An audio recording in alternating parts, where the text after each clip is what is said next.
You're my assistant, okay? You're supposed to back me up and go get me juice boxes when I tell you. Now go get me a juice box. Just a bit outside. He tried the corner and missed. Yeah. Show me the money. Yeah. What's up, Pop Life Radio? You're stepping in the fan zone with JJ the Sports Genius. And this is TC the Historian, where we break down everything sports from the fans' perspective. That's right, a new standard of sports talk radio from the fans' perspective. Why you go to hell? No, you go to hell. While you're there, why don't you grab me a juice box? Hey, what's the move? Can I tell the truth? If I was doing this for you, then I have nothing left to prove. Nah, this for me though. I'm just trying to stay alive and take care of my people. And they don't have no award for that. Trophy. It's one of these. Yeah. And they don't Show me the money. It's one of these. Show me the money. Get you one of these. You're now stepping into the fan zone. I'm JJ. This is J-Dub, the YouTuber version of the fan zone. First one ever, making history here. Great show lined up. Today's playbook, weekly poll question. We're breaking down the Braves, quick hits in the NFL about the AFC, NFC championship games, and of course, our weekly Get You One Player of the Week, because that's our thing here.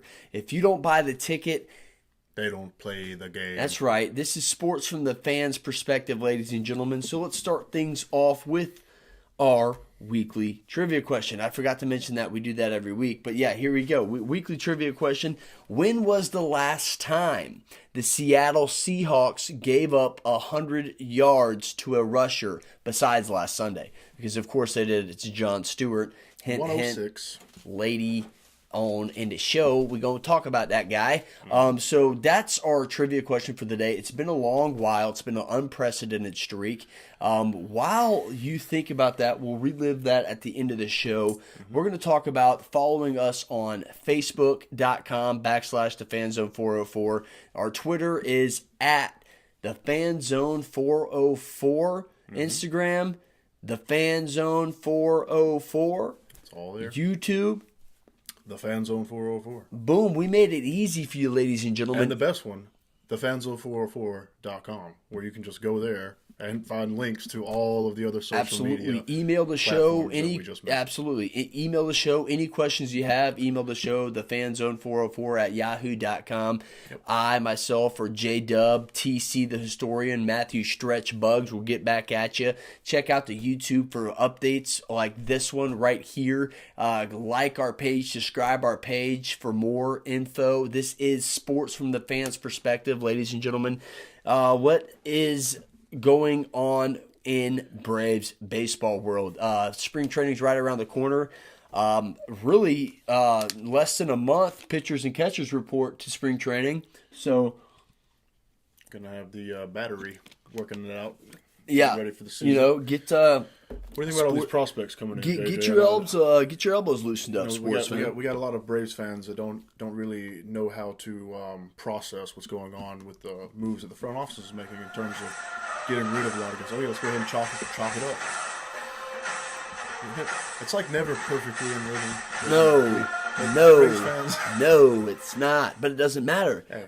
But yeah, the Braves last year, obviously fairly disappointing to the fans' perspective, but we're a deep depth fan. We're not just your average fan. I love the game of baseball. I love the Braves. I tell you what they're doing right now, it's sour to the eyes.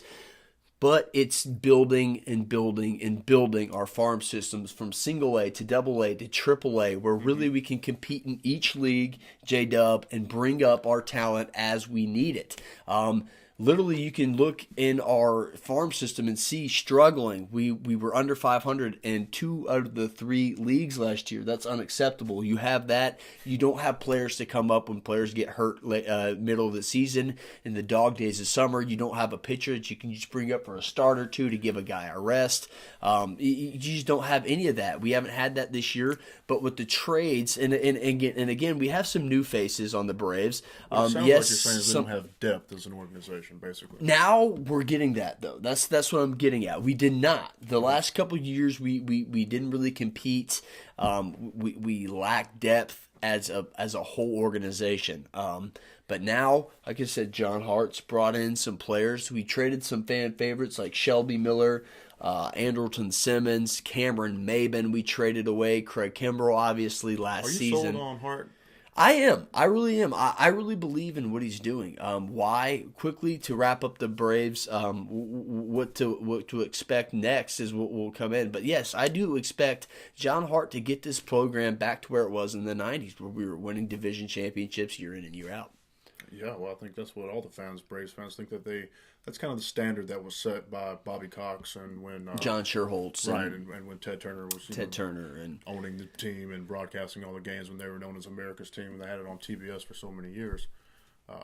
But it's I think everyone wants to see us return to that glory, and they're all kind of maybe getting a little bit impatient and antsy. And when they start seeing some of their favorite stars go out the door, like Simmons and Kimbrell and it just starts to really make you question. As a fan, you got to question, but as a baseball guy, I know, and having a lot of friends that have played the game, I tell you what, this is a good move. You have to build depth. You have to play Moneyball because right now we don't have the payroll to compete with the Boston Red Sox, the Los Angeles Dodgers, the Anaheim Angels, the St. Louis Cardinals. We don't have that payroll. So we have to do what the Kansas City Royals have done. Find hitting where hitting is done. We need to be able to go opposite way. We don't need to hit home runs. Yeah. Home runs aren't going to win you championships. That's been proven. We really need pitching and we need contact hitting. And that'll wrap up our what to expect from the Braves club this season. Much of the same, but I think about 15 games over a little bit better this year. About 15 games better. So let's say right around 80 wins. Yeah, I think if we could just be over 500 based on I'd say right at 500, folks. I mean, like I said, give this team time because I think 2017 is really going to be the place where the Falcons are as an organization in terms of building for the future. Absolutely. And with that being said, let's move on to our quick hits in the NFL. Real quick hits. You like that? You like that? He didn't like that, what happened to him. He didn't like what happened to him, but guess what? We liking the quick hits in the NFL. I'm loving the AFC Championship game right here. The Patriots come in as a 3-point favorite over the Broncos.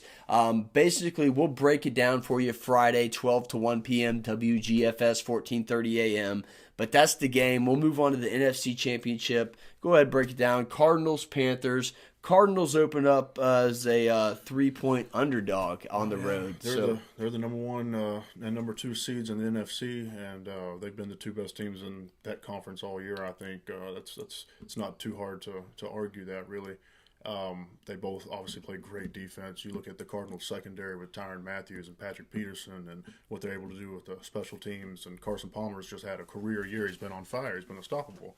And those running backs, wow. Now CJ2K is not going to be available for this game, but he may come back for the Super Bowl if they get there. It's short-term IR, which is hey, they're not hurting. They got David Johnson, and if you've seen this guy this year, the Northern Iowa Panther, the Missouri Valley Player of the Year, has absolutely torn the cover off the ball for say because I've never heard anybody say rip the pigskin off the ball or he's run a rookie. And you look at honestly, you're looking at what David Johnson's been able to do and the impact that he's had on his team. And I think that you can compare it to what Todd Gurley did with the Rams. I don't know if it was quite as it could be in a sense more impactful due to the fact that they're deeper in the playoffs. And David Johnson, I picked him up in fantasy. He really is. He's solidified. He's been next man up for mentality. Bruce Arians has got. Ellington's been banged up all year. Bruce Arians. David Johnson's kind of stepped in there, and he's big and physical, and he can take that.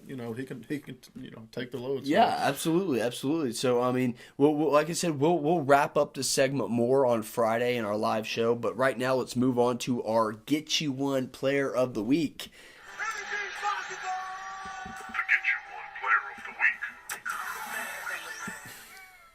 Yes.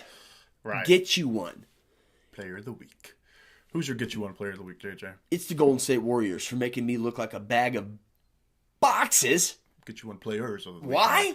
Because I said the Cavs were the best team in the NBA. I said they out-rebound teams. They get down to the paint. They'll beat you down in the paint, and they'll kick it out for the mid-range jumper. But guess what, ladies and gentlemen? There's the bell. They made me look like a jack donkey. Why? 132-98, Cavs get beat at home by the Golden State Warriors. That's all I'm saying. Cavs, you're not my Get You One Player of the Week. The Golden State Warriors are.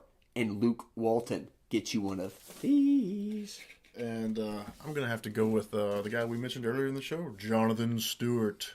Jonathan Stewart breaking out and going ahead and having that game that he had against the Seahawks defense, rushing for 106 yards, guys. That hasn't been done since. To go back to our trivia question. Yep. And that would be 11-16, 2014 against the Chiefs. Bang. Jamal Charles did it, 159 yards against that stingy Seahawks defense. That's 25 straight games, guys. 25 straight Broke ball a games. 25 straight game streak where they hadn't allowed a. Can you imagine that? So, ladies and gentlemen, Jonathan Stewart gets you one player of the week.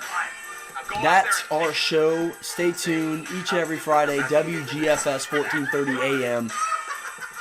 The Fan Zone, sports from the fans' perspective. If you don't buy the ticket, They don't play the game. Thanks for tuning in, guys. until next time, we are out. Holla!